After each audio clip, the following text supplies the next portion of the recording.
खेती सिर्फ खेतों में नहीं बदलती, वो बदलती है सोच से। और जब सोच का नेतृत्व महिलाएं करती हैं, तो बदलाव सिर्फ आज में नहीं, पूरे भविष्य में दिखाई देता है। इसी सोच को आगे बढ़ाने के लिए हाल ही में नई दिल्ली में बसाई के 7वें वार्षिक दिवस समारोह में देश भर से वैज्ञानिक, महिला किसान, उद्योग जगत, स्टार्टअप्स और नीति निर्माता एक मंच पर जुड़े, जहां चर्चा सिर्फ खेती की नहीं बल्कि कृषि के भविष्य की थी। इस वर्ष का आयोजन international year of the women farmer 2026 की थीम पर आधारित रहा। इसमें भारतीय कृषि में महिलाओं की बढ़ती भूमिका और उनके योगदान को प्रमुखता से रखा गया। कार्यक्रम की शुरुआत राष्ट्रीय गान से हुई, जिसके बाद बसाई की अध्यक्ष संदीपा कानिटकर ने स्वागत संबोधन दिया। उन्होंने कहा कि भारतीय कृषि की वास्तविक तस्वीर तब तक अधूरी है जब तक महिला किसानों के योगदान को सही पहचान और सम्मान नहीं मिलता। Ladies and gentlemen, with a round of applause, a huge welcome to all our women farmers.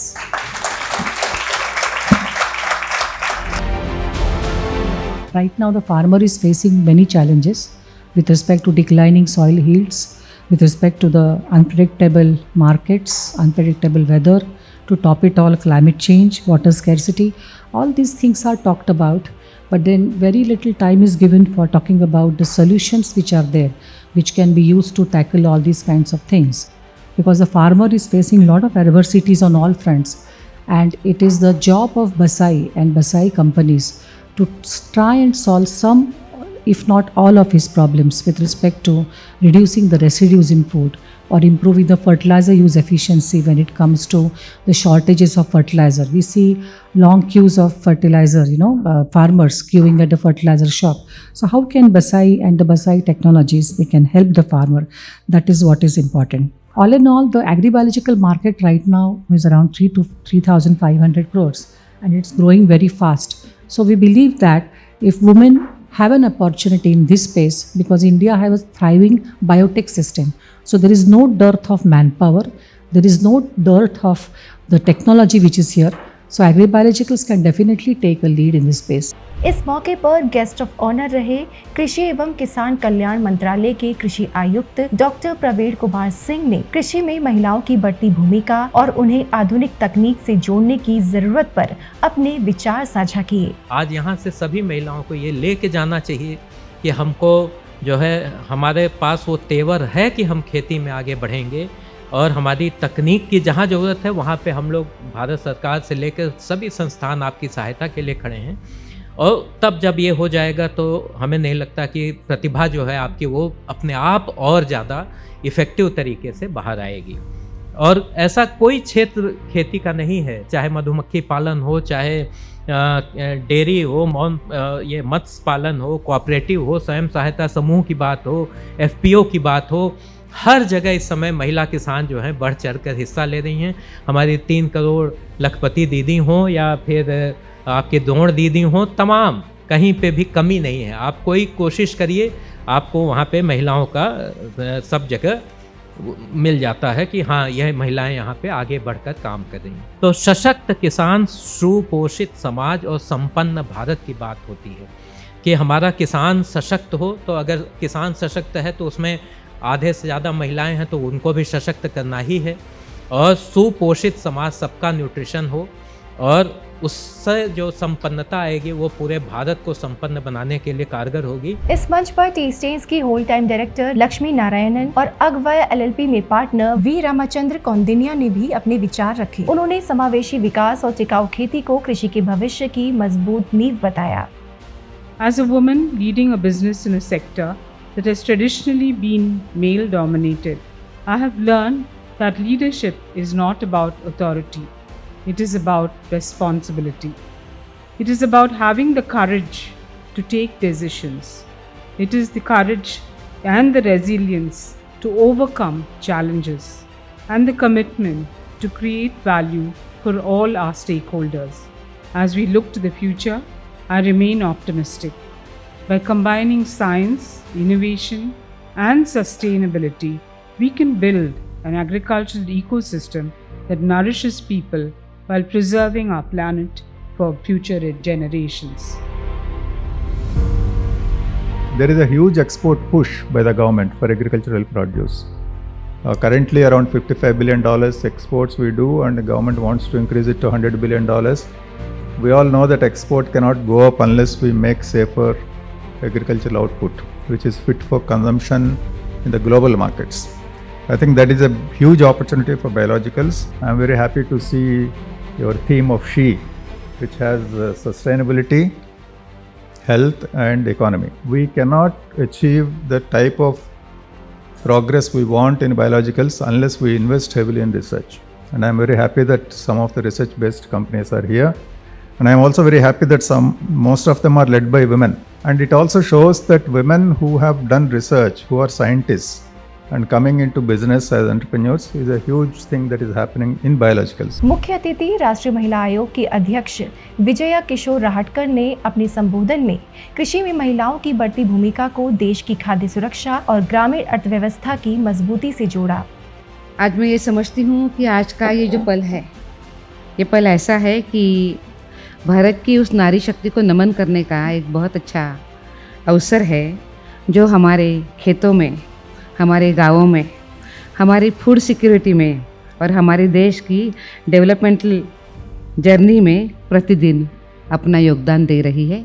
ऐसी सभी किसान बहनों को नमन करने का आज का ये दिन भी है।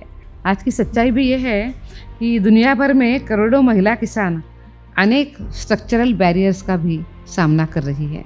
कई महिलाओं के पास लैंड ओनरशिप नहीं है, कई महिलाओं के पास इंस्टीट्यूशनल क्रेडिट नहीं मिल पाता है, तो कई महिलाओं को मॉडर्न टेक्नोलॉजी और मैकेनिज्म उन तक पहुंच ही नहीं जाता है। और उसी के साथ साथ कई महिलाओं को मार्केट लिंकेजेस और वैल्यू चेन अपॉर्चुनिटीज से वंचित रहना पड़ता है, और कई बार सामाजिक नोशंस जो है उनकी प्रगति की राह में सबसे बड़ी बाधा भी बन जाती है। जब किसी महिला को भूमि का अधिकार मिलता है तो केवल एक संपत्ति का ट्रांसफ़र नहीं होता है, तो उसके साथ उस महिला को कॉन्फिडेंस आता है, अपने पैरों पर वो खड़ी है, ये सोचते हुए जो वो काम करती है वो काम बहुत ही अतुलनीय होता है। भारत की लगभग 80% महिलाएं एग्रीकल्चर और उसके संबंधित कार्यों से जुड़ी हुई है, और उसी के साथ साथ लगभग इनमें से लगभग 33% महिलाएं एग्रीकल्चरल लेबरर्स है, जबकि 48% महिलाएं कल्टीवेटर के रूप में काम भी कर रही है। 11-11.5 करोड़ महिलाएं सेल्फ हेल्प ग्रुप में काम कर रही है, और आज हमने महिला सेल्फ हेल्प ग्रुप को सशक्त बनाने के लिए 15,000 ड्रोन्स उपलब्ध कराने का लक्ष्य निर्धारित किया गया है। जो एपीओज हमने हमारे देश पे बनाए गए हैं, आज देश में 1175 women led farmers producer organizations कार्यरत हैं, जिसकी सभी सदस्य महिलाएं हैं। और सबसे बड़ी बात ये भी है कि पूरे देश भर में अब 70,000 कृषि सखियां हम बना रहे हैं। कार्यक्रम के दौरान बसाई की कई महत्वपूर्ण प्रकाशनों का विमोचन भी किया गया। इनमें बसाई मैगजीन का विशेष स्मारक संस्करण, international year of the women farmer पर आधारित विशेष पुस्तक और महिला किसानों को समर्पित एक फिलैंथ्रोपिक स्टैम्प भी रिलीज किया। Health and economy goes side by side, दोनों साथ ही साथ चलते हैं। आज हम international year of women farmer जो है सेलिब्रेट कर रहे हैं, और एक स्पेशल सिंबॉलिक फिलैंथ्रोपिक स्टैम्प भी रिलीज़ कर रहे हैं, जिसकी पिक्चर में उस परिवार के 2 महिलाएं हैं, और उनमें से 5-6 यहाँ पे हैं भी, जो कि निचौली गांव के हैं, जिन्होंने मुझे मेरे परिवार को ये सम्मान दिया कि मैं क्लोजली अर्बन एरिया में कृषि कैसे होता है उसको समझो। समारोह का सबसे चर्चित सत्र रहा पैनल डिस्कशन, जिसका विषय था women shaping Indian agriculture past, present and future, जिसमें महिलाओं के लीडरशिप रोल से लेकर फील्ड में उनकी मौजूदगी तक कई बातों पर चर्चा हुई। Under Syngenta's iClean program, which is a corporate social responsibility program, we have created 27 ऐसी मंडियाँ, मार्केट प्लेसेस महिला किसानों के लिए हम लोगों ने बनाई है 4 स्टेट्स में, उत्तर प्रदेश, बिहार, कर्नाटका और तेलंगाना में। इन मंडियों में महिला किसानों को सुरक्षित जगह के ऊपर उनके लिए safe washrooms safe kind of clean place, I clean इस प्रोग्राम का इसलिए नाम है, और एक सिक्योर जगह पे जहाँ पे वो जाके अपना जो भी प्रोड्यूस करती हैं उसको वो सेल कर सकें। तो इस बिकॉज पहले जो प्लेसेस थे बहुत ही हाइजीनिक नहीं थे for women farmers and do the marketing. तो मार्केट प्लेस से जब अभी महिला किसान जब एज कल्टीवेटर अब सिस्टम में आ गई तो उसको कैसे मार्केट से लिंक करना है, ये एक प्रयास है under the social corporate social responsibility जिसको हम चला रहे हैं। हम लोग का यही विश्वास है दयाल में कि हम लोग जितना जहाँ जहाँ पे विमेन की रिप्रेजेंटेशन दिखा सकते हैं उसी से ऑप्शन मिलता है लोगों को बात करने का। तो इन माई एक्सपीरियंस जब मैं गई हूँ किसानों से मिलने, तो आई हैव ऑलवेज़ फेल्ट कि ये बात बिल्कुल सच है, अपनी खेती के लिए वो अपने खाने के लिए खेती अलग रखते हैं और जो कमर्शियल खेती होती है वो अलग होती है। लेकिन हम लोगों का ये दायित्व है कि हम जो प्रोडक्ट्स बना रहे हैं हम उनके बारे में बात करते हैं और हम उनको दिखाते हैं। हम लोग बहुत मैसिव लेवल पर डेमोन्स्ट्रेशंस करते हैं अपने प्रोडक्ट्स के। अपने एरिया के आसपास के भिंडी के किसानों को अपने R&D फार्म पे बुलाया और उनको दिखाया कि किस तरीके से हम लोग अपनी भिंडी की खेती करते हैं। तो as industry the best we can do is कि हम एजुकेट करें, हम बताएं कि ऑप्शंस अवेलेबल हैं, ज़रूरी नहीं है केमिकल का इस्तेमाल करना, ऑप्शंस अवेलेबल हैं। एंड जितनी ज़्यादा लड़कियां इंडस्ट्री में जुड़ें उतनी ज़्यादा फीमेल किसानों से हम मिल सकें, बात कर सकें। So these are the 2 small things that we are trying to do at Dayal. जब एग्रीकल्चर के बारे में बात करते हैं तो जनरली विमेन का रिप्रेजेंटेशन काफ़ी कम ही होता है। जब हम टेक्नोलॉजी के बारे में बात करते हैं तो वो रिप्रेजेंटेशन और कम हो जाता है। और जब हम leadership position in a startup या इनोवेशन लेड या डीप साइंस लेड कंपनी के बारे में बात करते हैं तो वो परसेंटेज 0.0 में चला जाता है। तो यूजुअली ऐसे होता है, लाइक पहले बहुत होता था दैट अगर मैं कोई कॉन्वर्जेसन कर रही हूँ, कोई डील स्ट्राइक करने की कोशिश कर रही हूँ और मैं थोड़ा हार्ड बार्गेन कर रही हूँ जो सामने वाले को पसंद नहीं आता था, तो मुझे हमेशा कहते थे कि एक काम कीजिए, आपके जो CEO या बॉस होंगे उनको बताइए। And I would take a pause, एक मैं सांस लेती थी और फिर मैं उतने ही कॉन्फिडेंस से उनको बताती थी कि आप CEO से ही बात कर रहे हैं। वुमेन का पार्टिसिपेशन रहता है और हम डेटा रेफ़र करें तो लेबर डेटा 2025 का ये कहता है कि टोटल रूरल वुमेन जितनी भी हैं इंडिया में उसमें से 77% हैं जो एग्रीकल्चर के ऑपरेशंस में पार्टिसिपेट करती हैं। वाइल जब जहीं पे हम मेल की बात करें तो वो सिर्फ 50% है। लेकिन जो डिसीजन मेकिंग वाले एवेन्यूज़ हैं जो लिए जाते हैं कि भाई कौन सा प्रोडक्ट यूज़ होगा, कौन सा बीज यूज़ होगा या क्रेडिट का एक्सेस, क्योंकि हमारे पास लैंड का नाम पे नहीं हो पाती, वुमेन के राइट्स नहीं हैं, तो वो सब उन सब डिसीजंस में वुमेन का पार्टिसिपेशन नहीं है। लेकिन और दूसरी जो कंट्री हैं जैसे ऑस्ट्रेलिया, न्यूजीलैंड हुआ या यूरोपियन कंट्रीज़ हुई, लैटिन अमेरिका हुआ या US हुआ, वहाँ पे ये सारे चैलेंजेस नहीं हैं। तो वहाँ पे क्रेडिट का एक्सेस भी है, लैंड ओनरशिप का राइट भी है। सो पार्टिसिपेशन सिर्फ ऑपरेशंस तक नहीं है, डिसीजन मेकिंग में भी है। बसाई 2026 के इस मंच की सबसे बड़ी ताकत रही उन महिलाओं की कहानी जिन्होंने खेती को संघर्ष नहीं अपनी पहचान बनाया। इन प्रयासों को सम्मान भी मिला। देश के अलग अलग राज्यों से आई महिला किसानों, वैज्ञानिकों और कृषि क्षेत्र की अग्रणी महिलाओं को SHE Krishi Shakti award, SHE agri technical excellence award और SHE agri leadership award categories में सम्मानित किया गया। एग्रीकल्चर में ग्रेप्स में हमारा जो काम चलता है और हमारे ये ग्रेप्स के सोसाइटी में 500 जो किसान महिला है उनका हमने संगठन जुटाया और उन लोगों को ऑर्गेनिक तरफ से ऑर्गेनिक का यूज़ करके, सेंद्रिय का यूज़ करके अंगूर बनाने की हम लोग जो कोशिश कर रहे थे, तो हमारे कुछ जो महिलाएं उसमें सफल हो गई और ये हमारा काम देख के बसाई ने आज हमें इधर ये अवार्ड के लिए चुना है। मैंने 2015 से खेती में स्टार्ट किया है। अराउंड अभी मुझे 11 साल हो गए। मैं महाराष्ट्र नासिक से रहने वाली हूँ और मैं अंगूर की खेती करती हूँ। हमारी अराउंड 50 एकड़ ग्रेप्स की फार्म है।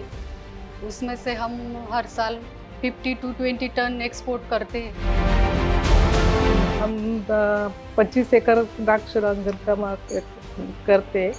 अभी घर में कोई नहीं, तो कोरोना के बाद में हमारे सब घर के चले गए, तो सब खेती का ये हमारे कंधे पे आ गए। मैं ऑर्गेनिक खेती करती हूँ। ऑर्गेनिक खेती में हम तो उसमें बागवानी में गेंदे का फूल और उसमें गेहूँ, दलहनी, मूंग, गन्ने इत्यादि फसलों का हम उपज करते हैं, जिससे हमें बहुत ही ज़्यादा फ़ायदा हुआ। उससे हमारी उपज भी ज़्यादा हुई और उससे हमारी आय में भी वृद्धि हुई। उसके साथ साथ हम पशुपालन भी करते हैं। पशुपालन का जो गोबर होता है उसको हम अपने खेतों में डालकर उसकी उर्वरा शक्ति को हम बराबर रखते हैं। हम चाहते हैं कि हमारी ज़मीन है जो हम अपने बच्चों को कागज़ों में ना देकर उनको रियल में भूमि देकर जाते हैं। गेहूँ भी बोते हैं, बाजरा भी बोते हैं, मक्की बोते हैं, धान भी बोते हैं। ये चीज़ की फसल बोते हैं। बढ़िया फसल होएगी, बाजार पहुंचाएंगे, वहाँ हम बचत होएगी, भूस बेचेंगे, गेहूँ बेचेंगे तो हमें फायदा ही तो होएगा उससे। खेती करते हैं हम सब चीज़ की, मूंग की दाल, मसूर की दाल, चने की दाल, हरड़, ढैचा, बाजरा, गेहूँ, सब कुछ, जौ, सात अनाज। वसाई ने जो अभी ये प्लेटफॉर्म दिया है, जिसमें मुझे अवार्ड दिया है, so I would like to thank Vasai and all the juries and everybody for giving me the technology excellence award. But इसमें मुझे एक टेक्नोलॉजी के बारे में सबके सामने रखने का एक चांस मिला है। I would like to talk about the technology of which we have developed. Canbiosis has developed a technology, speed compost, which is for in situ or which is to be on farm utilization of rice and wheat stubble to stop the burning. So the technology is not only for stopping the burning and benefit of just pollution control, it is unlocking the nutrients which are there in the stubble that can improve our soils. It can make the soil fertile. मैं जींद हरियाणा से आई हूँ और मैं प्राकृतिक या जहर मुक्त खेती करती हूँ। कोई भी चीज़ बाहर से लाकर मैं नहीं डालती, खुद ही खाद तैयार करती हूँ, खुद ही कीटनाशक तैयार करती हूँ। और कई तो हमारे मुंह पे भी बोलते थे तुम पागल हो गए, कभी ऐसे भी खेती होती है क्या, ऐसे नहीं होएगा। तो हमने दिन रात मेहनत करके पति पत्नी ने रिटायरमेंट के बाद और वो भी 35 साल शहर में रहने के बाद गांव में जाके इतनी मेहनत करके हमने सबको दिखा दिया कि खेती होती है, बिना जहर की होती है, बट इसमें मेहनत करनी पड़ती है। प्याज इनकी जो खेती होती है वो हाथों हाथ बिक्री जाती है। अब की बार इनका 1 एकड़ में 90,000 रुपये गेहूँ हुआ था, जबकि कोई बगैर प्रोसेस करें डायरेक्ट गेहूँ ही बेच दिया। मैं राजस्थान के जालोर ज़िले के मोरसिम गांव से हूँ। मैं जैविक खेती करती हूँ। मैं अभी तो हाल ही अनार की खेती की हुई है और बाजरा की खेती है और जीरे की खेती करते हैं, सरसों की भी करते हैं। मेरी उम्र 17 साल है, अभी तक मेरी 12th चल रही है। मैं एग्रीकल्चर से 12th कर रही हूँ और हम जैविक खेती करते हैं। महिला किसान वर्ष 2026 को समर्पित करते हुए बसाई के सीईओ विपिन सैनी ने SHE यानी सस्टेनेबिलिटी, हेल्थ और इकोनॉमी पहल की शुरुआत की। ये पहल कृषि को केवल उत्पादन तक सीमित नहीं बल्कि पर्यावरण, स्वास्थ्य और आर्थिक विकास से जोड़कर देखने का प्रयास करती है। Women farmers technology adoption one best example now Namo Didi scheme. It's a very good scheme of government. Like that FPOs, through FPOs the woman farmer is being empowered in our country actually, starting agriculture to end produce. So it's all about women. So no need to empower women, we need to give space to women to continue. I have traveled across the country and I see that women have a significant role in Indian agriculture. I represent a company where the whole-time director herself is a woman. And from her, thoughts on giving sustainable solutions to Indian farmers, this company has grown and grown and created its presence across the world. There is a silent revolution happening. There is a fatigue towards chemical agriculture, be it chemical fertilizers or chemical pesticides. They are needed. I don't say they are not needed, but farmers across the country and outside the world also have realized that for them to sustain agriculture, they will have to integrate biological into their crop management system. जब एक महिला किसान आगे बढ़ती है तो सिर्फ एक परिवार नहीं, एक पूरा समाज आगे बढ़ता है। खेती और अर्थव्यवस्था मजबूत होती है और भविष्य भी।